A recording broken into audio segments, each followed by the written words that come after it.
Hello everybody, Dan the Mind Sculptor here. I'm doing yet another cardboard acquisitions video. I got a bunch of stuff back from signing service and through artists and stuff that I wanted to go through.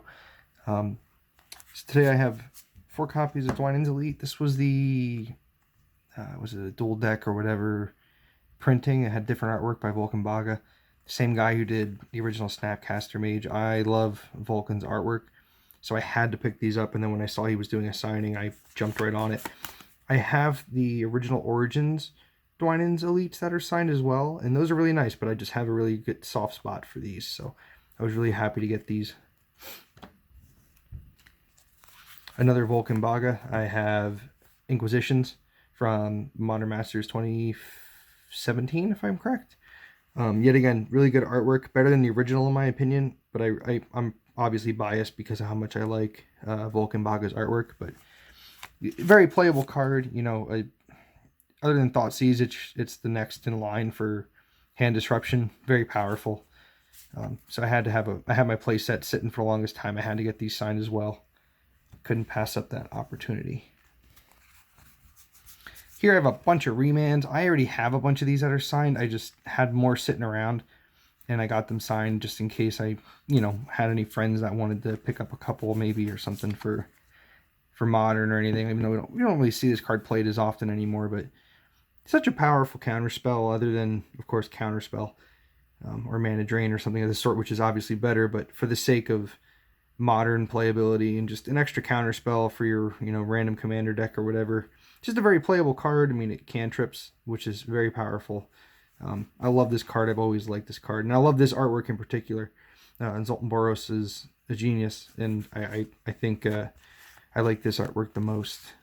I mean, I do like the original Ravnica artwork as well, but there's just something about these ones that I really, really, really like. So there's that. 2 Sorcerous Spyglass. Had a couple of these laying around too, and figured I'd send them out to get signed. Very powerful card, like Pithing Needle, but it costs 2. But you're paying extra so you can look at their hand, which is very powerful. So now in Legacy, Pithing Needle can be powerful in the sideboard. I play 1 or 2 in my sideboard if I'm correct in Miracles. It's very useful. This being 2 mana in that format doesn't really gel too well. But in Modern, or in just an extra commander card, it's a very powerful card. And I'm not a huge fan of the artwork, but I do like Yanner. He did the artwork for the Mystic Confluence, the 5 mana blue counterspell. I really like that one, and this is fine. I mean, I really like him, and I like supporting him and the agent that he works with, so it was nice to have these. Maybe I'll slap one in Commander or something. It's pretty cool. I have a Elixir of Immortality, yet again another card that was just sitting in my binder for years. A foil one. I normally don't care about foils, but I had it laying around, and I figured I'd get it signed. It's signed by Gabor and Zoltan, who used to do a lot of stuff together, and I have one more card I'll get to in a second. It's the same situation, but I play this in Commander. It's a really kind of not crazy or anything. It's just being able to shuffle your graveyard back into your deck when you're playing like Control or like Prison can be really powerful. You gain a few life. It's nothing special, but I really like this card. I have a soft spot for it. I've always played it in my Commander deck, and I think any type of Control deck probably should have this card in their Commander deck just in case. Especially if you end up in like a Control Mirror or something of the sort. But the artwork's really cool. I think it's really pretty. And of course, I just have a soft spot again for Zoltan. And Gabor is very good as well. He's the guy who did Faithless Looting, the artwork for that. And I really like that card too. But yeah, this is just another cool little staple, little piece to have for my Commander deck. So I'm very happy about that. Last but not least, another Gabor and Zoltan collaboration is my Commander. I finally got my foil Grand Arbiter signed. I never even played this. This is yet again another card that was just sitting around that I pretended I didn't have because I didn't want to play it. It's already got some bend to it. Didn't want to make it worse.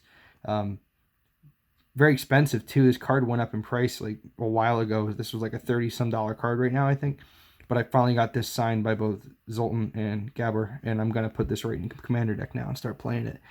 I love this card. Some people have, they hate this card, but I'm a Control guy, and to me, he's one of the best Control / Prison commanders you can have. There's a lot of times I don't even use him. My deck's just a control deck, and he's just there. And sometimes I'll cast him, sometimes I won't. But very, very, very, very happy to have this signed, and it's very pretty. I think the artwork on this is pretty awesome. I wish I could talk to these guys. I'm curious to know what parts of the cards of the artwork that they actually did individually, who designed what, and who actually put the pen to paper, you know, paint to canvas in this case. But God, it's so beautiful. But anyway, so that's that. I appreciate you guys watching. I know it's just been kind of slow. I haven't put a lot up, and it's just been more cardboard acquisitions. I'm planning on doing a box opening soon, possibly in the next day or so if I can, of Modern Horizons, because I still have a box laying around that I'd like to open. So I'm going to try and get that out as soon as I can once I make the decision to finally do it. I appreciate you guys watching. Thank you very much, and you take care. Bye.